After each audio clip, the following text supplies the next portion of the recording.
नमस्कार दोस्तों, स्वागत है आपका आपके अपने YouTube channel smart study Rajasthan में। मैं आपके सामने हाजिर हूँ राजस्थान करंट अफेयर्स की क्लास लेकर, जिसमें हम 1 नवंबर से लेकर 7 नवंबर की जो महत्वपूर्ण करंट अफेयर्स बनी है, जो हमारे एग्जाम में आने लायक है, वो लेकर, जिसमें हम इसी क्लास में वो सप्ताह भर की करंट अफेयर्स करवा देंगे। मैं हर सप्ताह आपके लिए करंट अफेयर्स की एक क्लास लेके आता हूं, जिसमें जो जो सप्ताह के अंदर जो महत्वपूर्ण करंट अफेयर्स के सवाल बनते हैं वो उस क्लास में करवा दिए जाते हैं। तो पिछले सप्ताह के आज करवा रहा हूं, जिसमें 1 से लेकर लगभग 7 नवंबर तक जो जो महत्वपूर्ण करंट अफेयर्स हमारे एग्जाम में जो आने लायक है वो इस क्लास में करवाएंगे। तो शुरू करते हैं पहले सवाल को। चेस इन स्कूल कार्यक्रम। चेस इन स्कूल कार्यक्रम क्या है? हमारे राज्य शिक्षा मंत्री बीडी कल्ला ने कल 66वीं जिला स्तरीय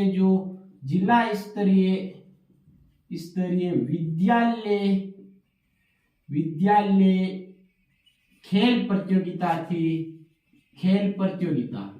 इस प्रतियोगिता की शुरुआत की थी कहां से? प्रतियोगिता की शुरुआत की थी बीकानेर से। इस प्रतियोगिता की शुरुआत की थी बीकानेर से। इस प्रतियोगिता की शुरुआत से समय बीडी कल्ला ने यह घोषणा की थी कि राजस्थान के अंदर 19 नवंबर को क्यों खास है? क्योंकि 19 नवंबर के दिन पूर्व प्रधानमंत्री इंदिरा गांधी की जयंती मनाई जाती है।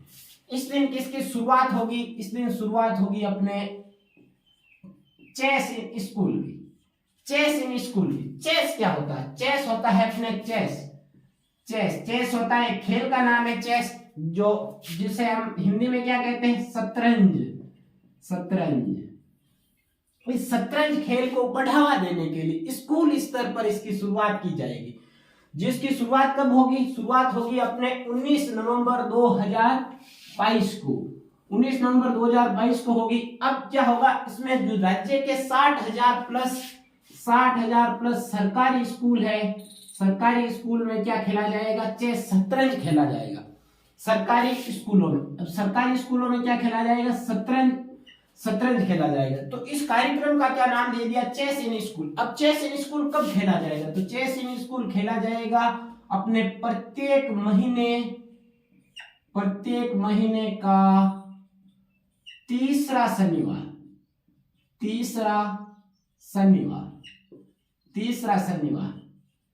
प्रत्येक महीने के तीसरे शनिवार को खेला जाएगा चेस इन स्कूल कार्यक्रम, जिसमें क्या खिलाया जाएगा? चेस खिलाया जाएगा, मतलब शतरंज खिलाया जाएगा। अब इस तीसरे शनिवार को किसके रूप में मनाया जाता है? नो बैग डे के रूप में मनाया जाता है। तो इस दिन, जिस दिन बैग नहीं लेके आते हैं विद्यार्थी, राजस्थान में ये पहल की गई थी कि प्रत्येक महीने के तीसरे शनिवार के दिन बैग नहीं लेके आएंगे, और वहां क्या खेलाया जाएगा? पूरे दिन विद्यालय में गेम खेलाए जाएंगे। और इसी गेम के साथ इस चेस शतरंज की शुरुआत कर दी गई। कब से शुरुआत की जाएगी? 19 नवंबर 2022 से। यह घोषणा किसने की थी? बीडी कल्ला, जो हमारे क्या शिक्षा मंत्री। और कहां पर की थी? तो कहां पर की थी? अपने बीकानेर के अंदर 66वीं जिला स्तरीय विद्यालय प्रतियोगिता के अंदर की थी। अब अगला है ऑक्सीजन पार्क कहां पर बनेगा? तो ऑक्सीजन पार्क बन रहा है हमारे कोटा जिला के अंदर। क्या है ऑक्सीजन पार्क? इसमें क्या है? विभिन्न प्रकार के क्या है? विभिन्न प्रजातियों के क्या लगाए जाएंगे? प्रजातियों के पौधे लगाए जाएंगे। यह देश में एक अनूठी प्रक्रिया, जिसके तहत पहला ऑक्सीजन पार्क कहां स्थापित किया जा रहा है? ऑक्सीजन पार्क कोटा के अंदर। अब थोड़े से पार्क देख लेते हैं। डेजर्ट पार्क कहां है? तो वो है अपने किशन का बाग कहां पड़ता है? जयपुर के अंदर। अगला है एमएसएमई पार्क कहां बनेगा? दौसा के अंदर। कौन बनाएगी?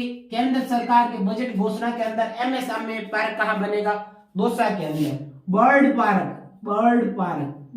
कहां बनेगा? तो बर्ड पार्क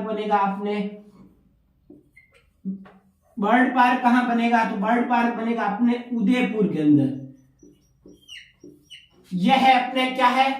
पार्क जो महत्वपूर्ण है, यह है अपने पार्क। और अब देखते हैं अगला, एक है अपने अभी बन रहा है एक और पार्क जिसका नाम है स्नेक पार्क। स्नेक पार्क मतलब सांपों से संबंधित। स्नेक पार्क कहां बन रहा, यह जो बन रहा है बर्ड पार्क गुलाब बाग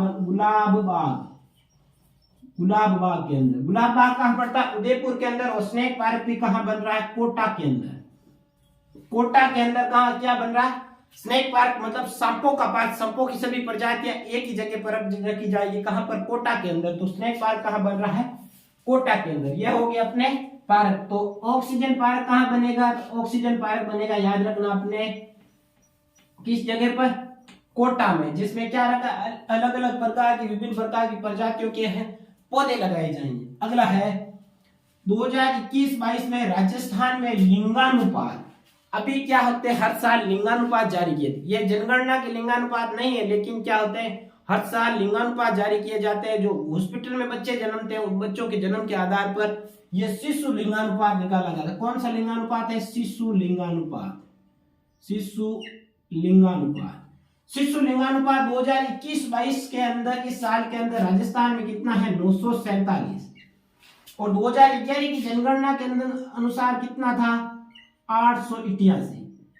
तो वृद्धि हुई ना, वृद्धि हुई अपने राजस्थान के लिए, अच्छी खबर है। लिंगानुपात क्या होता है, प्रति 1000 पुरुष, 1000 पुरुषों के पीछे जो महिलाओं की संख्या होती है, या फिर लड़कों के पीछे लड़कियों की संख्या होती है, या फिर मेल के पीछे जो फीमेल की संख्या होती है, उसे क्या कहते हैं, लिंगानुपात कहते हैं। तो यह हो गए, लिंगानुपात कितना है, 888 था 2011 में, बढ़कर कितना हो गया, 947। जबकि देश का कितना है, अभी घोषणा के अनुसार देश का है, अपने बताया गया डेटा आंकड़ों के अनुसार, नवीनतम आंकड़ों के अनुसार देश का है 937। मतलब इसमें से 10 घटा लो राजस्थान में से, तो कितना है, 937। अगला है राष्ट्रीय स्तर पर हेल्दी विलेज किसे घोषित किया। राष्ट्रीय स्तर पर हेल्दी विलेज घोषित किया है अपने जवानपुरा ग्राम है, जवानपुरा ग्राम पंचायत कहां पर है, जयपुर के अंदर। जवानपुरा ग्राम पंचायत जयपुर अंदर। अब जवानपुरा से क्या, नाम से ही पता है जवान है, ऐसा नहीं है कि सारे वहां पर जवान है, लेकिन हमें याद रखने के लिए, जवान है तो वो हेल्थी है, वो स्वस्थ है। बूढ़े हो जाएंगे तो मतलब थोड़े कमजोर हो जाएंगे तथा बीमारियां ज्यादा लगेगी। तो इसे याद रखने के लिए जवानपुरा में जवान है, तो जवानपुरा क्या हो गई, हेल्दी विलेज। राष्ट्रीय स्तर पर किसे घोषित किया गया, तो वो घोषित किया गया अपने जवानपुरा जयपुर ग्राम को। अब थोड़ा सा और चीज याद रख लेते हैं, थोड़ा सा विलेज के बारे में देख लेते हैं। एक विलेज है ODF plus village. ODF plus village कौन सा है, खेरुणा ग्राम कहां पड़ता है, बूंदी के अंदर, बूंदी। ओडीएफ प्लस विलेज खेरुणा ग्राम बूंदी, पूछा जा सकता है, हाल ही में घोषित हुआ था। एक है अपने आदर्श बाल संरक्षण विलेज कौन सा घोषित हुआ था, आदर्श बाल संरक्षण विलेज कौन सा घोषित हुआ था, तो वो हुआ था देलुंदा ग्राम कहां पड़ता है, बूंदी के अंदर। यह देलुंदा ग्राम बूंदी के अंदर आदर्श बाल संरक्षण ग्राम घोषित किया गया। इसे क्यों घोषित किया गया, क्योंकि यहां से बूंदी पुलिस द्वारा मिशन सुरक्षित बचपन की शुरुआत की गई थी। किसकी शुरुआत की गई थी, मिशन सुरक्षित बचपन की। मिशन सुरक्षित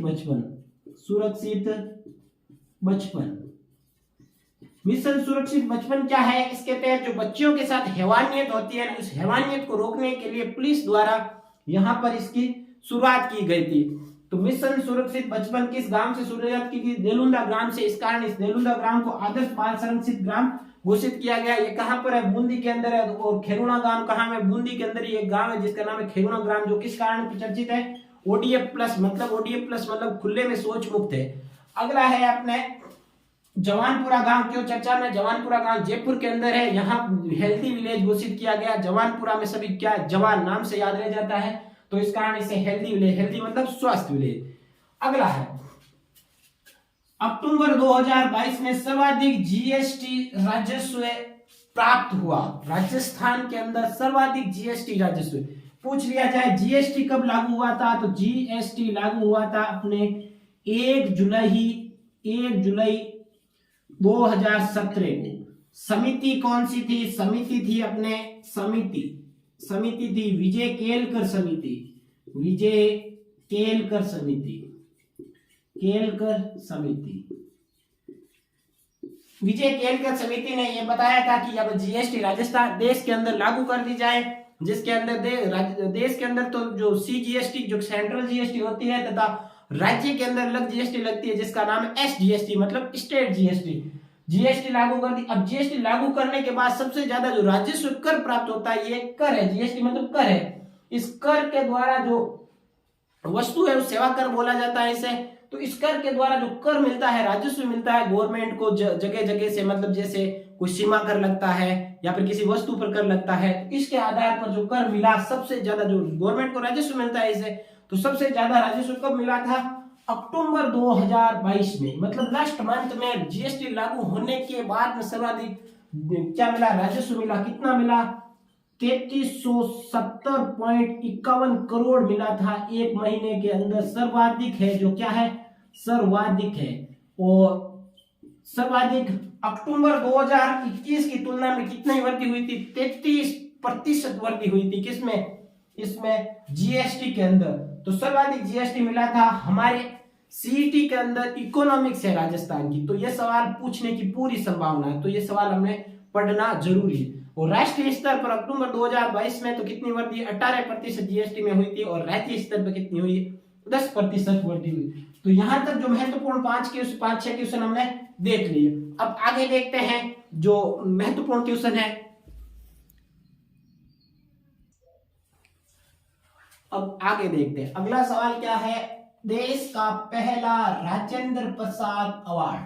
राजेंद्र प्रसाद अवार्ड की लास्ट ईयर घोषणा की गई थी कि राजेंद्र प्रसाद अवार्ड दिया जाएगा। किस में दिया जाएगा? किस क्षेत्र में दिया जाएगा? तो क्षेत्र है अपने पब्लिक एडमिनिस्ट्रेशन। पब्लिक एडमिनिस्ट्रेशन मतलब क्या होता है? लोक प्रशासन के क्षेत्र में। लोक प्रशासन के क्षेत्र में दिया जाएगा। कौन सा? राजेंद्र प्रसाद अवार्ड। ये लास्ट ईयर घोषणा की गई थी। अब लोक प्रशासन के क्षेत्र में दिया किसके द्वारा जाएगा? तो दिया जाएगा दिल्ली में एक इंस्टीट्यूट है जिसका नाम है इंस्टीट्यूट ऑफ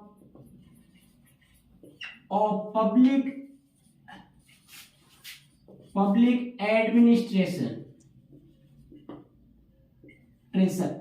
ये देगी क्या देगी? राजेंद्र प्रसाद अवार्ड। अब राजेंद्र प्रसाद अवार्ड का राजस्थान से क्या रिलेशन? राजस्थान से ये रिलेशन है कि ये दिया गया था प्रोफेसर रमेश अरोड़ा को। किसको दिया गया?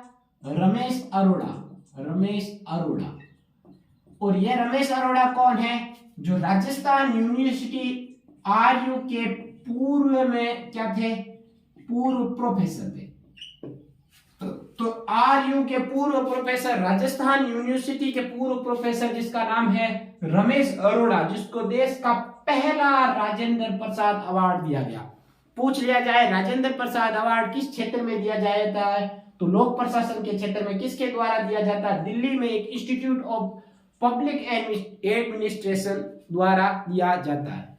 आगे देखते हैं मुख्यमंत्री ग्रामीण रोजगार गारंटी योजना। ये क्यों चर्चा में? अभी चर्चा में इसमें क्या है कि जो अपने मनरेगा है ना, थोड़ा सा मनरेगा के बाद में मनरेगा सबसे पहले एक्ट आया था, एक्ट 2005 के तहत क्या नाम था? नरेगा था। फिर इसको 2 फरवरी 2006 से लागू कर दिया गया कि ग्रामीण क्षेत्रों में क्या दिया जाएगा? रोजगार। फिर इस नरेगा को 2 अक्टूबर 2009 को तहत मनरेगा कर दिया गया, मतलब महात्मा गांधी ग्रामीण रोजगार गारंटी स्कीम, जिसके तहत कितने दिन का रोजगार दिया जाता है? 100 दिन का रोजगार। किसके द्वारा? केंद्र सरकार इसमें 100 दिन का रोजगार भत्ता देती है, केंद्र सरकार देती है। अब क्या करती है राज्य सरकार? इसमें क्या करना स्टार्ट हो गई? जो प्रति परिवार दिया जाता, कितना? प्रति परिवार 100 दिन का रोजगार दिया जाता है, इसकी गारंटी ली जाती है। अब 100 दिन का रोजगार अगर आप पूरा कर लेते हो तो कितना 25 दिन का क्या दिया जाएगा, अतिरिक्त अतिरिक्त। और ये कौन देगी, राज्य सरकार। राज्य सरकार इसके तहत क्या देगी, अतिरिक्त देगी। किसके तहत देगी, मनरेगा के तहत। मनरेगा के तहत प्रति परिवार यदि आप 100 दिन का रोजगार पूरा कर लेते हो तो 25 दिन के एक्स्ट्रा देगी। मतलब कितना हो गया, अब रोजगार देगी 125 दिन का रोजगार देगी मनरेगा के तहत। ये बजट किसमें है, बजट 2022-23 में ये घोषणा कर दी गई थी और इसे अब लागू भी कर दिया गया।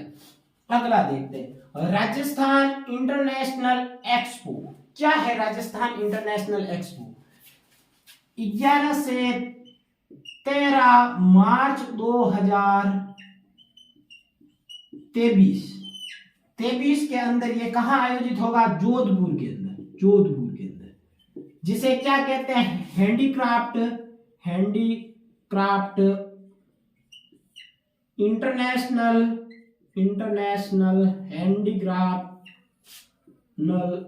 इंटरनेशनल हैंडीक्राफ्ट एक्सपो भी इसको कहा जाता है।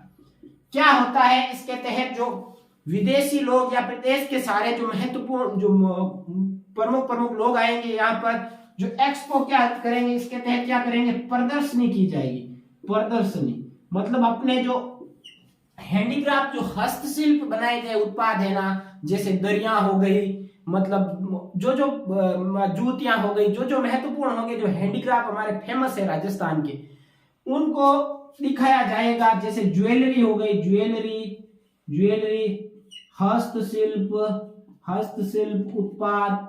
उत्पाद इनको क्या दिया जाएगा, इस प्रदर्शनी में दिखाया जाएगा। जिसके तहत क्या होगा, हमारे राजस्थान के अंदर जो मतलब उत्पादन है ना, उसको मतलब वृद्धि हो जाती है, उत्पादन की वृद्धि हो जाएगी तथा निर्यात में वृद्धि होगी, तो राजस्थान का क्या राजस्व भी बढ़ेगा। इस कारण निर्यात में वृद्धि करने के लिए राजस्थान वर्तमान में निर्यात में कितने स्थान पर है, तो निर्यात में राजस्थान है देश में अपने 12th स्थान पर है, मतलब 12वें स्थान पर है राजस्थान निर्यात में सबसे ज्यादा पहले स्थान पर है गुजरात। तो राजस्थान अपना स्कोर आगे बढ़ाने के लिए, रैंक बढ़ाने के लिए, ऊंची करने के लिए क्या कर रहा है, ये ऐसा एक्सपो आयोजित करवा रहा है। इस एक्सपो की घोषणा किसमें की गई थी, बजट में की गई थी। बजट 2022-23 में घोषणा की गई थी।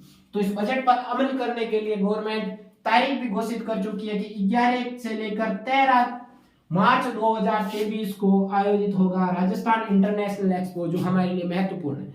अगला देखते हैं, महज तस्नीम, नाम है तस्नीम महजबीन एक व्यक्ति जो चर्चित व्यक्तित्व है, जिसका नाम है अपने मतलब रिट का सिलेबस है उसमें चर्चित व्यक्तित्व भी है, किसमें, जो समसामयिकी करंट अफेयर्स में। तो ये पूछा जा सकता है, जैसे पिछली क्लास में हमने मनीष शर्मा का करवाया था कि वो मतलब कोप 27 में भाग लेगा, जो देश का प्रतिनिधित्व करेगा। तो ये तस्नीम महजबीन है, जो कहाँ की है, उदयपुर की, जो किसने, वन यंग वर्ल्ड समिट, जो कहाँ हुआ था, यूके के मैनचेस्टर में क्या लिया था, भाग। और ये भाग लेने वाली एकमात्र राजस्थानी, मतलब अभी तक किसी ने इसमें ऐसे समिट में भाग नहीं लिया था। वन यंग वर्ल्ड समिट के अंदर भाग लिया था किसने, तस्नीम महजबीन, जो कहाँ की निवासी है, उदयपुर की। पूछा जा सकता है यहां से। अगला है डीबीटी मतलब क्या होता है, डायरेक्ट बेनिफिट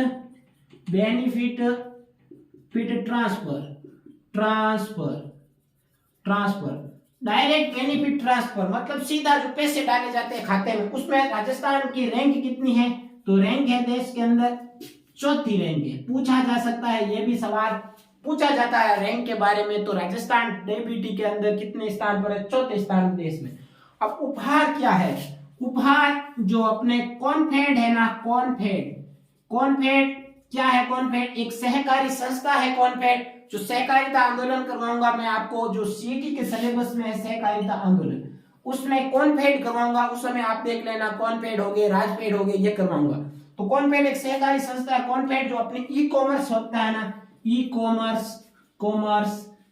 कॉमर्स अपने जो सामान है वो जो सामान बेचती है ऑनलाइन जैसे हो गया ना अपने अमेजोन की तरह, उसमें किस नाम से पर बेचती है?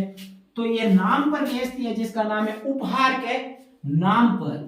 नाम पर किस नाम पर बेचती है? उपहार के नाम पर। तो उपहार नाम क्यों चर्चा में? क्योंकि कॉन्फेड द्वारा जो अपने ई कॉमर्स प्लेटफॉर्म पर जो सामान बेचे जाते हैं वो किस नाम से बेचे जाते हैं? उपहार के नाम पर। यहां तक देख ले। अब देखते हैं आगे। अब देखते हैं आगे। पंडित नेहरू बाल सप्ताह का आयोजन कब किया जाएगा?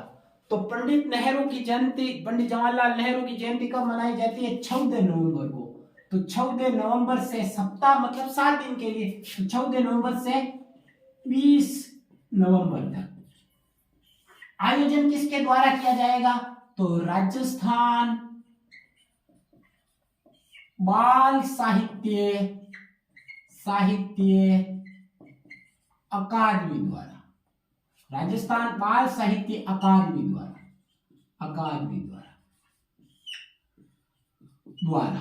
राजस्थान बाल साहित्य अकादमी द्वारा। इस अकादमी की स्थापना हाल ही में की गई थी। तो ये अकादमी भी हमारे लिए महत्वपूर्ण है। तो ये अकादमी क्या है इसके बारे में देखते हैं। ये अकादमी का मुख्यालय कहाँ है? जयपुर के अंदर। ठीक है। तो ये अकादमी स्थापित करने वाला देश का पहला राज्य कौन बना था? राजस्थान। इस अकादमी का नाम क्या है? अकादमी का नाम है अपने पंडित जवाहरलाल नेहरू बाल साहित्य अकादमी। मतलब बाल साहित्य को बढ़ावा देने के लिए अकादमी की स्थापना की गई थी। इसके वर्तमान क्या? जो पहले अध्यक्ष कौन है? अध्यक्ष क्या है? अध्यक्ष का नाम इकराम राजस्थानी।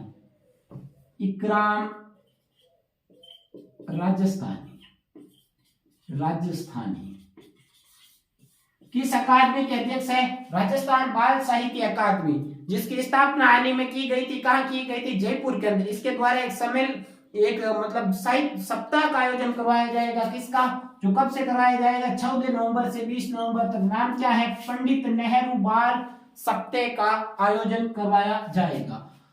अब इस 14 नवंबर को एक और दिवस मनाया जाता, मेरा गांव मेरा गौरव दिवस। मैंने आपको जो मतलब राजस्थान की योजनाएं करवाई थी, उस योजनाओं में यह बताया था 14 नवंबर को मेरा गांव मेरा गौरव दिवस मनाया जाता है। जो महात्मा गांधी आदर्श ग्राम योजना जो 27 नवंबर 2019 को शुरुआत हुई थी, उस योजना के तहत मैंने आपको बताया था। तो ये भी याद रखना आपको। अगला है सौर आजीविका योजना। इसके तहत क्या है? सौर आजीविका योजना के तहत एक पोर्टल गठित किया था, पोर्टल बनाया था। पोर्टल 17 अक्टूबर 2022 को इस पोर्टल की स्थापना की गई थी। इस पोर्टल के अंदर क्या है कि जो बंजर भूमि है ना, बंजर भूमि पर सोलर प्लांट स्थापित करने हेतु किसानों को क्या दिया जाता है? प्रोत्साहन दिया जाता है। किस योजना के तहत दिया जाता है? तो इस योजना का नाम है सौर आजीविका योजना, जो हमारे लिए क्या है? महत्वपूर्ण। इसके पोर्टल का गठन कब किया गया था? तो पोर्टल का 17 अक्टूबर 2022 को। पोर्टल क्या है? www. सौर मतलब हो गया S, आजीविका मतलब A, योजना मतलब Y, राजस्थान.org.in। org मतलब ऑर्गेनाइजेशन, .in मतलब इंडिया। ये बाद में जो कंप्यूटर पढ़ेंगे तो पता चल जाएगा, डोमेन है ये, इनका आगे पता चल जाएगा। तो ये हो गया अपने 1 से लेकर 7 नवंबर की जो महत्वपूर्ण करंट अफेयर्स थी, इस सप्ताह की हो गई। अगले सप्ताह की हम एक बार और वीडियो लेके आएंगे, तो अगले सप्ताह की करवा देंगे। हर सप्ताह में आपको करंट अफेयर्स की एक क्लास लेके आऊंगा। उम्मीद करता हूँ ये आपको समझ में आया होगा। और साथ साथ में मैं आपको जो छोटे मोटे जो वन लाइनर करंट अफेयर्स है, वो स्मार्ट स्टडी राजस्थान के जो स्मार्ट स्टडी है, स्मार्ट स्टडी स्टडी राजस्थान के जो राजस्थान का चैनल है उस पर मैं आपको करवाता हूँ, ट्यूशन भी देता हूँ, तो वो भी आप ज्वाइन करें। मैं लिंक डिस्क्रिप्शन बॉक्स तथा कमेंट बॉक्स में डाल दूंगा, वहां आप ज्वाइन कर लें और साथ साथ में वहां भी करें और यहाँ भी करें, तो आपके क्या करंट अच्छे से तैयार हो जाएगा। राजस्थान करंट अफेयर्स में आपके यहाँ से कोई भी क्वेश्चन बाहर नहीं जाएगा। इसी उम्मीद के साथ इस वीडियो को मैं खत्म करता हूँ। जय हिंद दोस्तों।